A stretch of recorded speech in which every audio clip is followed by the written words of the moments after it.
Tremaine Edmunds is one of the most fascinating prospects that I've studied in the last few years. He is a classic example of comparing who the player is now versus what they could be in the future. You look at how he's built and how he worked out at the combine, 6'5", 250 pounds, 34.5-inch arms, and fluidity and explosiveness in space that looks like a safety, and you think, wow, this kid is unbelievable. And then you look at the tape and you see the poor angles to the ball, the plays where he never even sees the ball in the first place and completely misses his assignment, or the false steps that get him stuck in the trash and late to his gap, and you think, wow, this kid has a lot of work to do.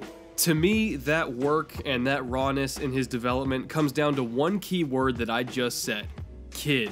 When Edmunds is drafted, he's still technically going to be a teenager. He doesn't turn 20 until after the draft, which means he's going to be one of the youngest drafted players in NFL history. To be perfectly honest, he's still a puppy. He doesn't know what he doesn't know, so most of his success or failure in this league is going to come down to getting a good linebacker coach that can take his physical gifts and mold him into the middle linebacker that he could be rather than the linebacker that he is right now.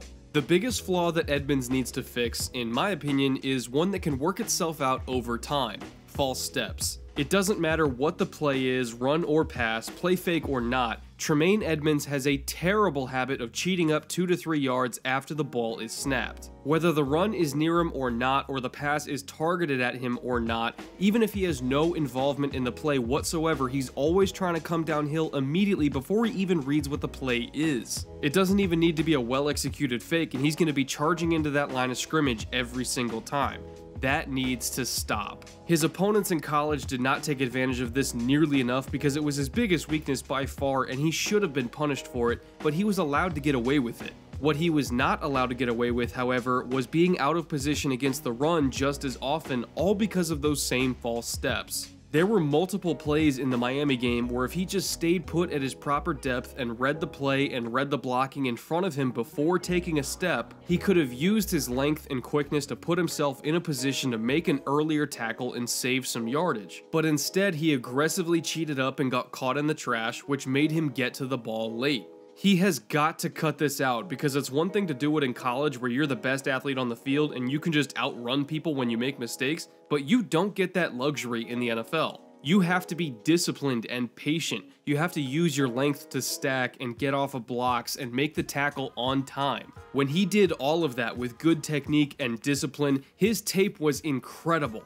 I mean, top 5 pick lock type of incredible. But he did not do that consistently. He didn't use his length enough, his eyes enough, and he was always going for the aggressive, flashy tackle for loss in the backfield rather than just being in the right spot and doing his job. And don't get me wrong, sometimes when he cheated and came downhill early, he was able to get those aggressive tackles for loss, but for every one of those big plays, he gave up 4 extra yards on another run because he was late to his spot. He's very much a see ball, get ball linebacker right now, but he needs to grow beyond that. If he's not patient and he's not reading the blocks in front of him instead of just blindly following the running back, he's going to get eaten alive in the pros, and that's just a fact. Now, I'm not saying that he's doomed to be a bust here, far from it in my opinion. I think he's a spectacular player and well worth a top 10 pick just on potential alone, but his future team needs to be aware that they are not getting a finished product here. They're getting a 19-year-old kid with all the ability in the world, one that could easily be a perennial all-pro,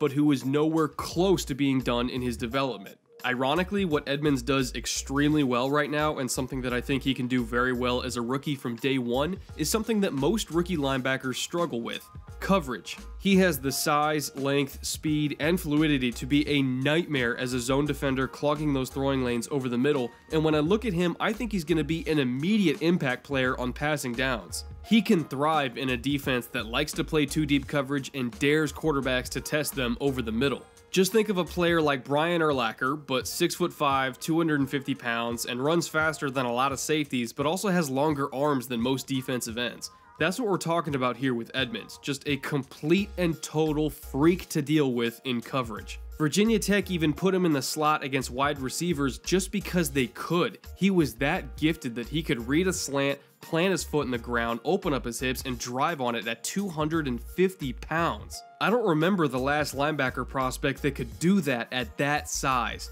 Not Jalen Smith, not Reuben Foster, not even Luke Kuechly or Miles Jack. Hell, Edmunds has 2 inches of height, 10 pounds, and over 3 inches of arm length on Kuechly, and he moves just as well, if not better than him in space. Of course, he doesn't have Kuechly's instincts or discipline like I pointed out earlier in this episode, but if he's able to see significant growth over the next few years and refine those instincts and become a more patient reader of the blocks in front of him, he could be better than Kuechly. I'm not saying he will be, but that's the kind of ceiling we're talking about here, and that's why despite being so raw, he's still most likely going to go in the top 10 picks. Every linebacker coach in the league is probably watching the same tape I did, and they're thinking the same thing I am right now. Tremaine Edmunds has no fucking idea what he's doing yet, and he's still the best player on the field. You give him a good coach to teach him fundamentals and a good teammate to be his mentor, and he's going to be a future defensive player of the year. I truly believe that. But again, the line between being a first ballot Hall of Famer and being out of the league in 5 years is a very thin one.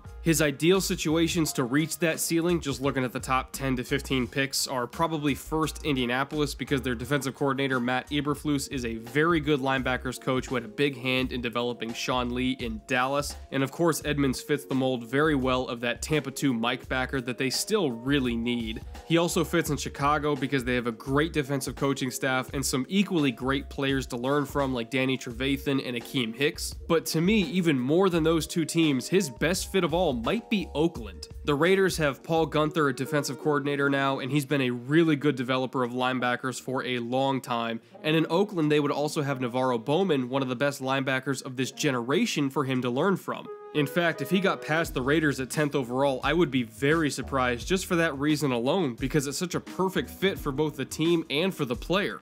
Overall, while I do have plenty of reservations about what Tremaine Edmunds is right now, I have even more excitement about what he could be in the future. If he lands in the right spot and has the right coach and the right veteran mentor working with him, he could be one of the elite for the next decade. He could be a transformative talent for any scheme and any roster. That's how gifted he is, but it's going to take a lot of work for him to get there. I'm excited to see where Edmunds goes because if he does reach that lofty ceiling and he does realize his full potential, it's going to set a new bar for the linebacker position that we have never, ever seen before.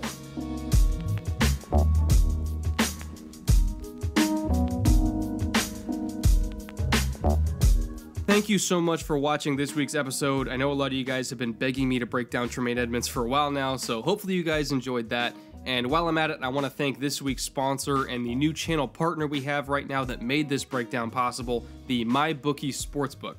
MyBookie is one of the biggest and best sportsbooks out there right now, and they have a lot of action going on for March Madness. That kicks off next Tuesday the 13th, so you still have plenty of time, and if you sign up right now with promo code BRETT, you get a 50% sign-up bonus, which is huge. And you don't have to bet on March Madness either, you can bet on anything. Super Bowl odds for next year, hockey, basketball, boxing, MMA, even esports like Overwatch or Dota. Whatever you want to bet on, they've got it. So head on over to MyBookie at the link in the description below, put in promo code BRETT when you sign up, and go make some money while you gorge yourself just like me on college basketball all of next week. I'll be back next week with another video, so until then, later.